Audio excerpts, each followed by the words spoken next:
Bismillahi rahmani rahim. Alhamdulillahi wassalatu wassalamu ala rasulillah sallallahu alayhi wasallam wa ala alihi wa sahbihi ajma'in.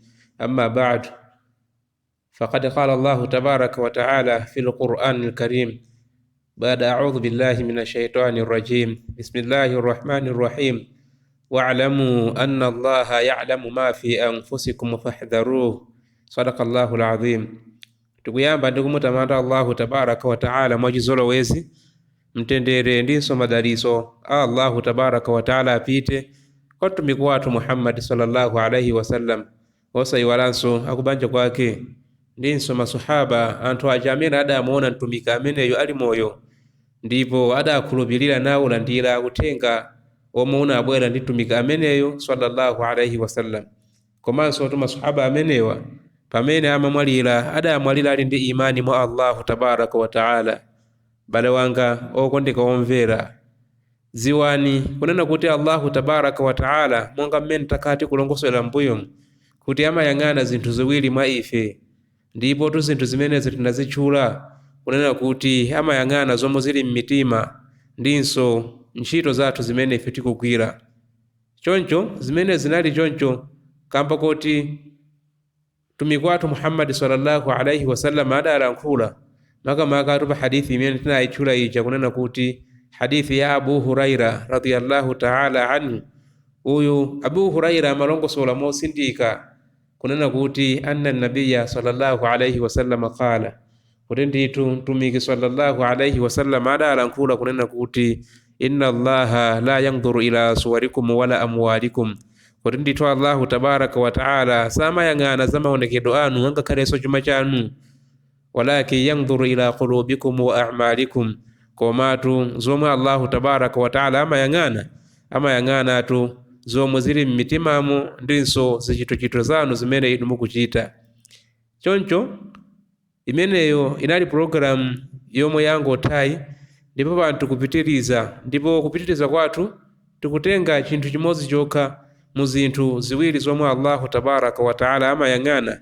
Ndipo lero chandikomera kuti nditenge malo amene Allahu tabaraka wa ta'ala amayang'ana kumbali tumakamaka ya mtima.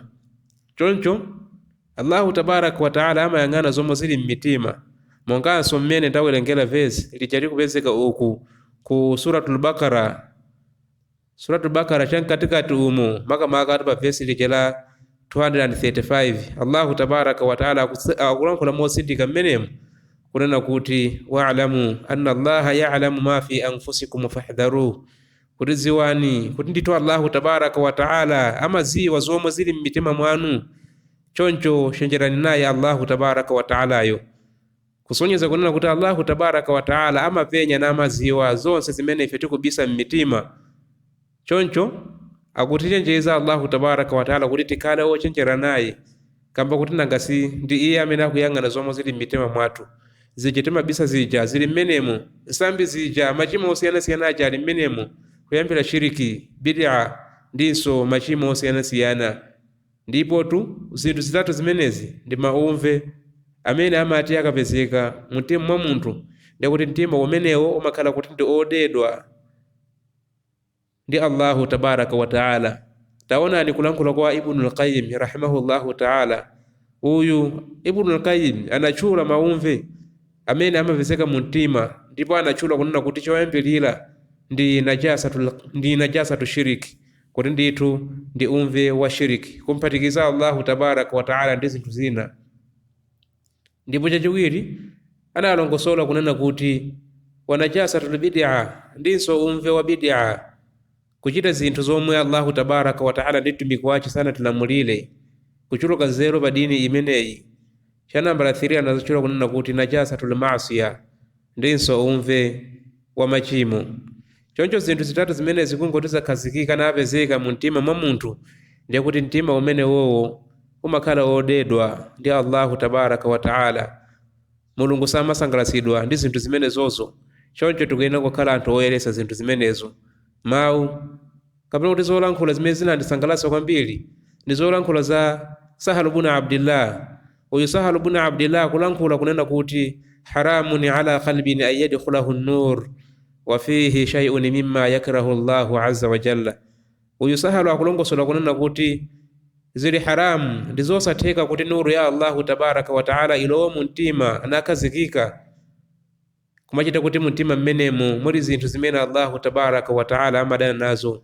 Subhanallah, uyu Sahalu buna Abdillah zikungokhala ngati kuti mwina akusindika kunena kuti zinthu zitatu zija zimene anazitchula uyu Ibnul Qayyim maumve amene aja akanguti apezeka mu mtima, ndiye kuti mtima umene uli haramu, nuru ya Allahu tabaraka wa taala singakhale mmenemo, kamba kuti mapezekamu zinthu zimene Allahu tabaraka wa taala amadana nazo, mapezekamu shiriki ija kumphatikiza Allahu tabaraka wa taala ndi zinthu zina, komanso mapezekanso bid'a ija kuchita zinthu zomwe Allahu tabaraka wa taala ndi mtumiki wace sanatilamulire, komanso mapezekanso almaasiya, mapezekamonso mmene mujamu machimo kapena kuti nsambi zomwe Mulungu amadana nazo. Choncho nuru ya Allahu tabaraka wa taala singakalowe mmenemo. Choncho tikhala anthu oyeresa mitima yathu kuonesa kuti kodi zimene tikuchitazi zimamusangalatsa Allahu tabaraka wa taala, kamba kuti nuru ya Allahu tabaraka wa taalayo sizingatheka kuti ikhazikike nalowa mu mtima mwa munthu wina aliyense. Choncho tikhala anthu ochenjera makamaka pa vesi lija limene tawerenga lija kunena kuti wa'lamu anna Allaha ya'lamu ma fi anfusikum fahdharuhu, kuti ndithu ziwani kuti ndithu Allahu tabaraka wa taala akuziwa zomwe zili m'mitima mwanu. Choncho chenjerani naye Allahu tabaraka wa taalayo. Choncho tiye tikhala anthu ochenjera, kuchenjera ndi kuyang'ana kwa Allah, chifukwa kuyang'ana kwa Allahu tabaraka wa taala amayang'ana zinthu ziwiri paja, amayang'ana zomwe zili mumtimamo ndinso amayang'ananso zichitochito zathu zimene ife tikugwira usiku ndi usana, zimene zimalinga ndi hadithi ija imene tinatchula kale mu programu ya mbuyomu kunena kuti Allahu tabaraka wa taala amayang'ana zomwe zili mumtima ndinso zomwe ife tikuchita. Choncho tipempha Allahu tabaraka wa taala kuti atichite ife kukhala mugulu la anthu oziyeresa nazitalikisa kumaumve amene amapezeka mumtima mmenemu, ndiso atichite kuti ife tikhale mugulu la anthu ozazisa zichitochito zabwino, ntchito zabwino mumtima mmenemu. Choncho Allahu tabaraka wa taala adalitse wina aliyense. Wa akhiru da'wana alhamdulillahi rabbil alamin. Wassalamu alaikum wa rahmatullahi wa barakatuh.